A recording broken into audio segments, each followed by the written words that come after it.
First story. So, a few years ago, I had one of the weirdest and most unexpected nights of my life. To set the stage, I was working at this small marketing agency for about 2 years. The boss, let's call him Tim, was a bit of a micromanager, to say the least.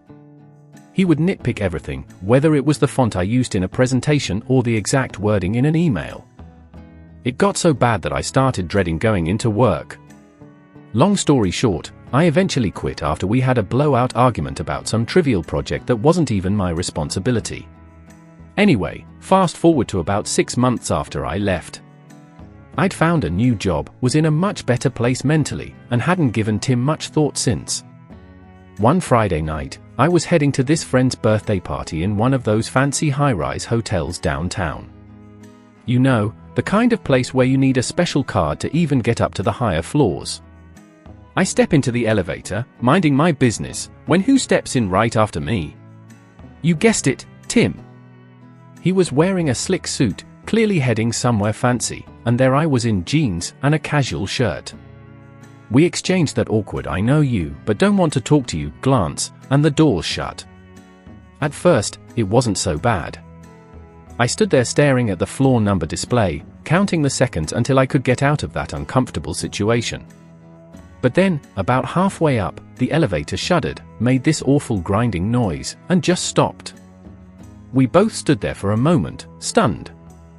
Then the lights flickered and went out, leaving us in complete darkness except for this dim emergency light in the corner. I tried to stay calm, but my heart started racing. Tim reached for the emergency button and pressed it a few times, but nothing happened. We waited in awkward silence for what felt like forever, and I couldn't help but think, out of all the people to get stuck in an elevator with, why him?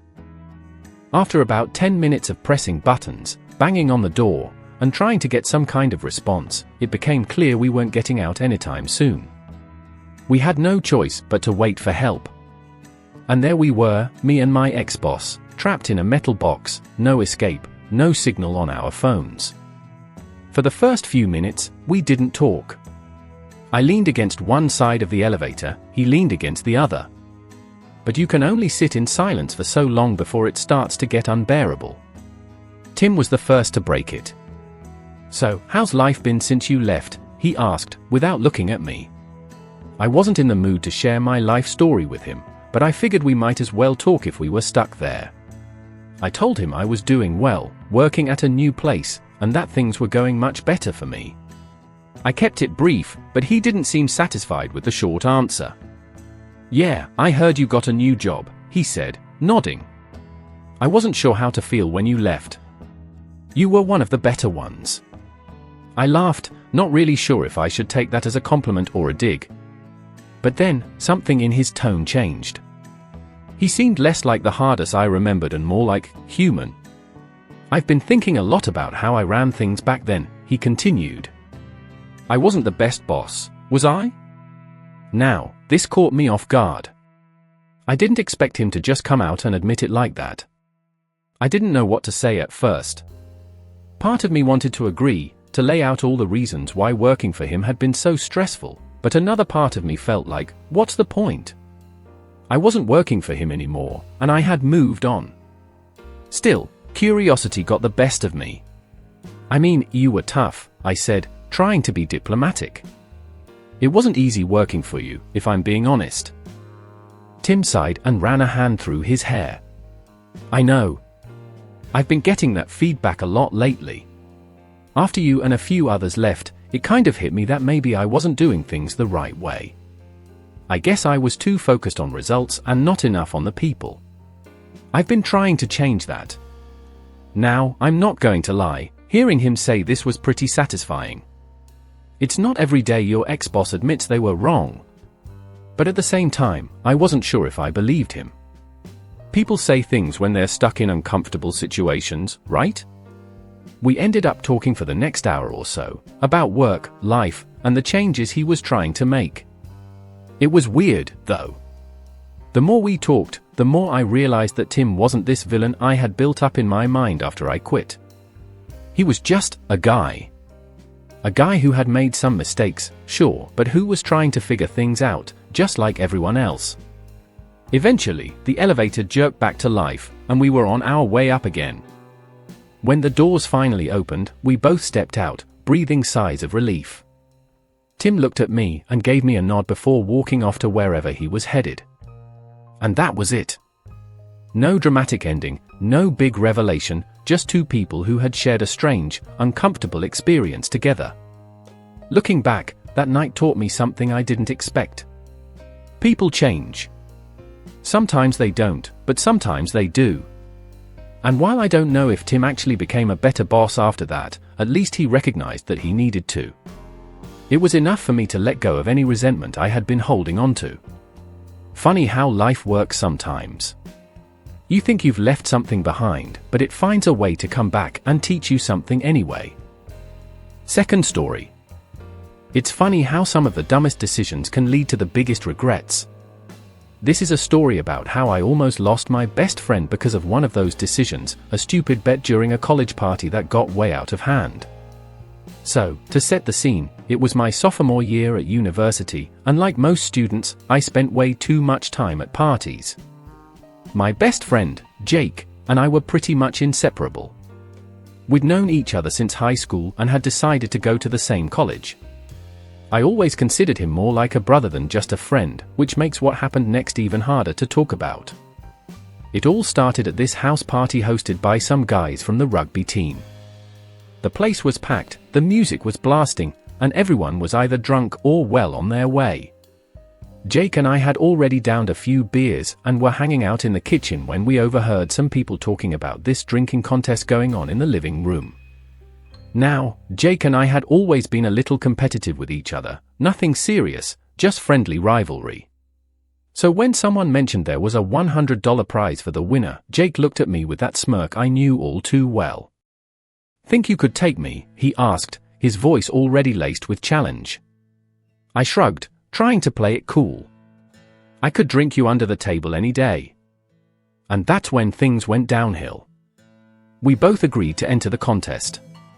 It was a classic college drinking game, beer pong, but with a twist. Instead of just chugging beer when the ball landed in your cup, the losers of each round had to take a shot of tequila. Jake and I were pretty good at beer pong, so we figured it'd be a breeze, but we didn't account for just how much tequila would be flowing if we made it to the final round. I don't remember exactly when the tipping point happened. The rounds flew by in a blur of ping pong balls, cheers, and way too many shots. But I do remember this: Jake and I made it to the finals, and by that time, we were both completely hammered. What should have been a fun, friendly competition had turned into something much darker. Neither of us wanted to back down. The crowd around us was egging us on, shouting for us to keep going. We were the last two standing, and it had become personal. I don't even know why, but the energy in the room shifted from light-hearted fun to intense pressure. Jake and I exchanged looks, and I could see that this wasn't just about the money anymore, it was about pride. We started the final round, and I could barely hold the ball straight, let alone aim it. Jake wasn't doing much better. But then, in a moment of dumb luck, I sank the last ball, and the room erupted in cheers. I was ecstatic. I had won. But Jake, he wasn't taking it so well. "Whatever, man," he muttered, clearly pissed off. I thought he was just being a sore loser, so I laughed it off and tried to play it cool. "Come on, Jake. It's just a game," I said, but he wasn't having any of it. "No, it's not just a game," he shot back, his face flushed with anger and alcohol. "You always do this. You always have to win." His words hit me like a punch to the gut. I hadn't realized it, but Jake had been harboring some resentment for a while. Our little friendly competitions hadn't been so friendly to him. I tried to laugh it off again, to diffuse the situation, but that only made things worse. Before I knew it, Jake was storming out of the party, and I was standing there, still buzzed, confused, and with $100 in my hand that didn't feel like much of a prize anymore. I ran after him, calling his name, but he ignored me and kept walking. We lived in the same dorm, so I knew where he was headed, but I'd never seen him this upset before. It wasn't just about losing the game, it was something deeper. When I finally caught up to him outside our building, I grabbed his arm, forcing him to stop. "Jake, what the hell, man? Talk to me." He turned around, his eyes full of frustration. "You don't get it, do you? It's not just about this stupid game. You always have to be the best at everything. You always make me feel like I'm second place, like I'm not good enough." I was stunned. I had no idea he felt that way.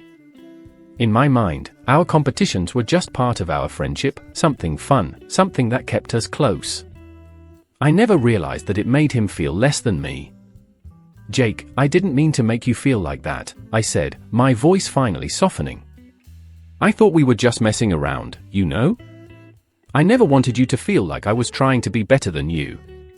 He shook his head. "It's not just tonight, man. It's all the time. You don't even notice it." The guilt hit me hard. How could I have been so blind?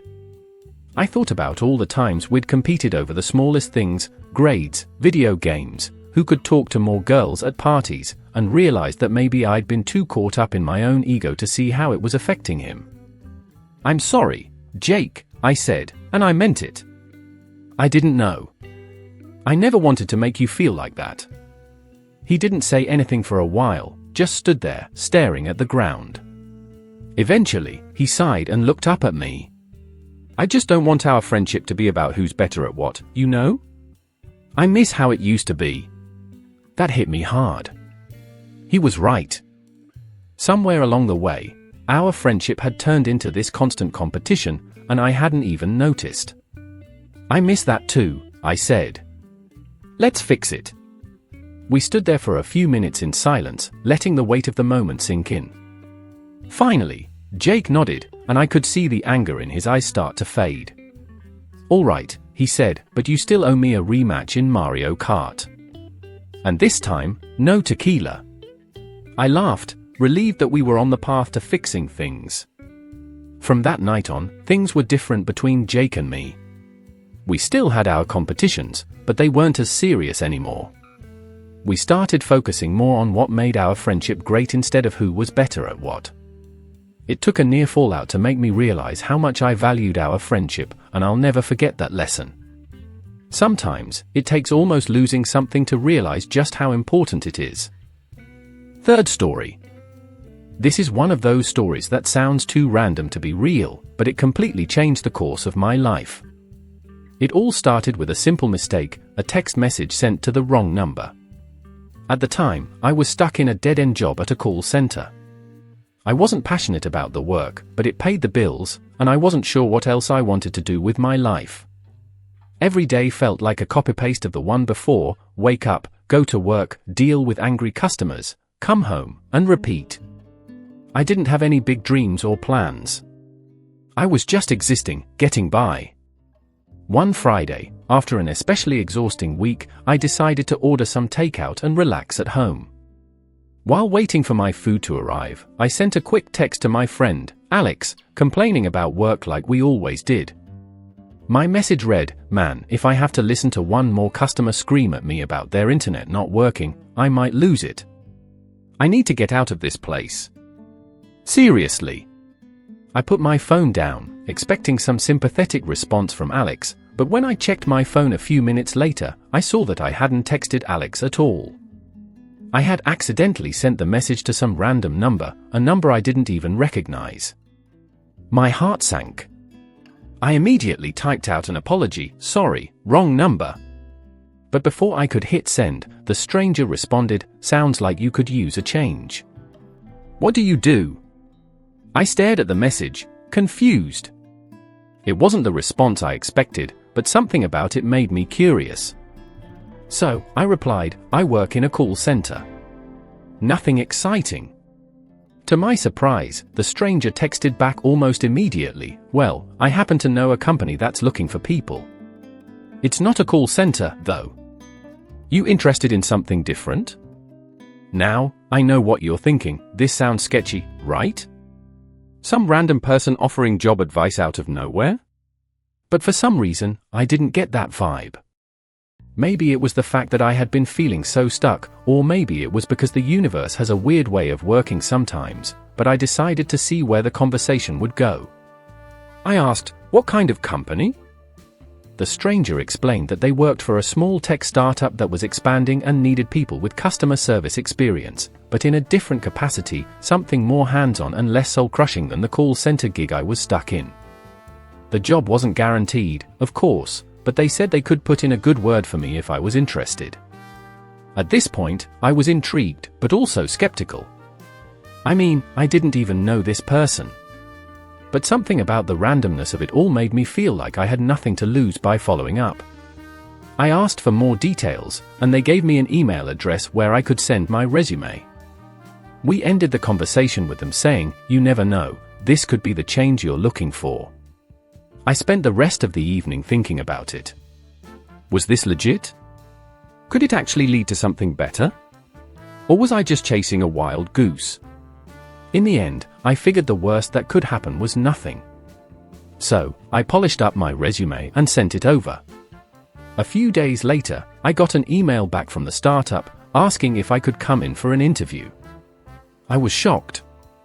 It felt surreal, like this random text message was unfolding into a real opportunity.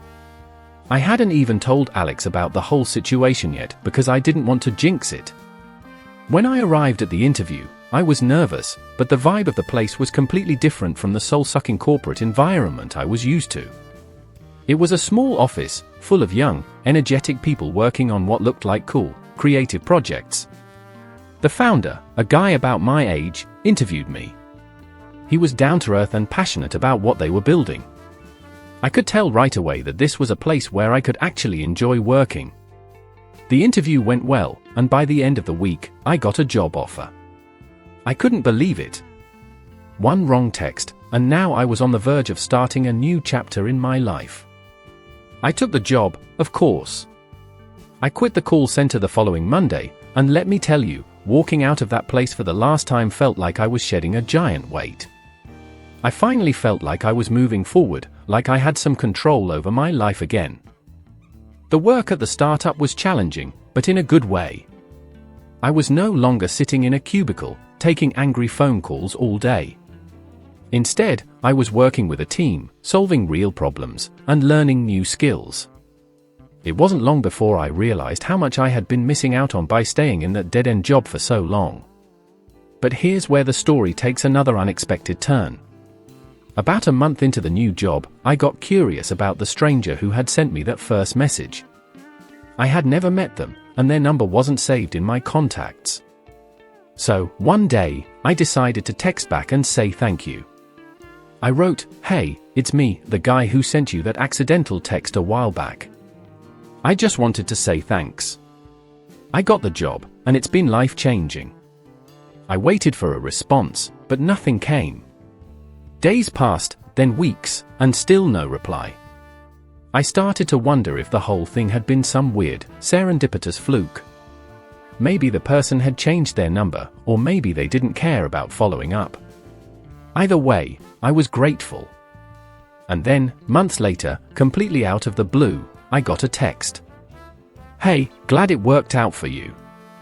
I never expected that text to lead to anything, but it's cool to hear it did. "Best of luck with everything." That was it. No name, no further details. Just a quick note from this anonymous person who had, without realizing it, changed my life.